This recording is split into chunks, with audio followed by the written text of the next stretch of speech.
also want to ask you, Ray, about China, because you've been in that country for a long time. You have great relationships there. Investors have been sour about China in recent years. There's been a little bit of excitement lately because they've been trying to stimulate. And I just wonder if you think, first of all, what you think they should be doing to really get their economy back on track into growth mode, and whether you're encouraged. Well, there are a number of challenges. Let's take the debt challenge, economic challenge. Okay, they have a large debt issue, and a lot of that debt went into real estate. 70% of all savings in China were in real estate. And then you think the other things that they're saving in, stocks and other things, have gone down a lot. Yeah. So there's been a big negative wealth effect. And if I was to take you through who owes the money to whom, local governments were raising money by selling off land, and that can't happen. And then they also borrowed money from companies and so on, and that can't happen. You have a financial classic issue in terms of debt.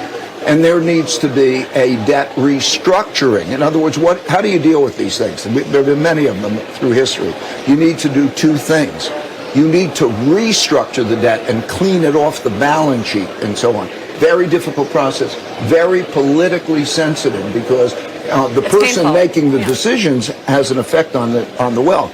And then you need to have a monetary policy which makes negative real rates so that it's not desirable to hold cash and savings in a deposit. That's what we call pushing on a string. And then when you think about that for an individual something, when you have deflation, cash is good.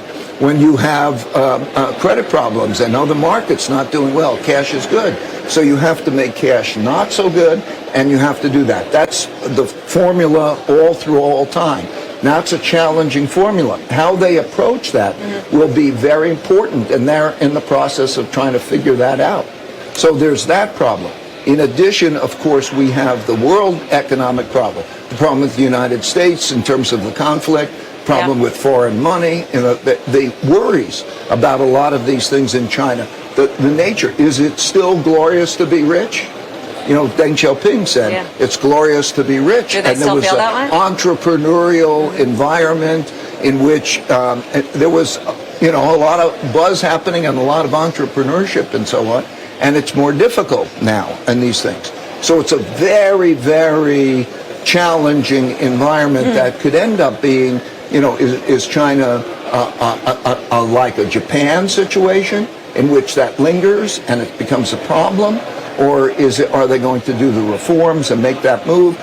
It's been too long, and then we have that internal conflict thing. So it's a different situation. Yeah, some longer-term, bigger structural factors to consider. Ray, we so appreciate it. Thank you for some of your insights there.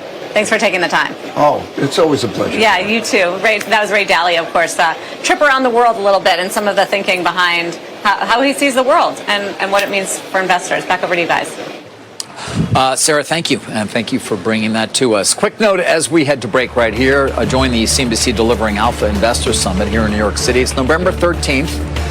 I'll be there moderating a panel with Ben Affleck and Jerry Cardinale of Redbird Capital Partners. Future of Hollywood certainly going to be a key part of that discussion. Other speakers this year include David Einhorn, Nelson Peltz, and a host of others. You want to register? Go to cnbc.com/deliveringalpha or scan that QR code you see right there on your screen. We're back in a minute.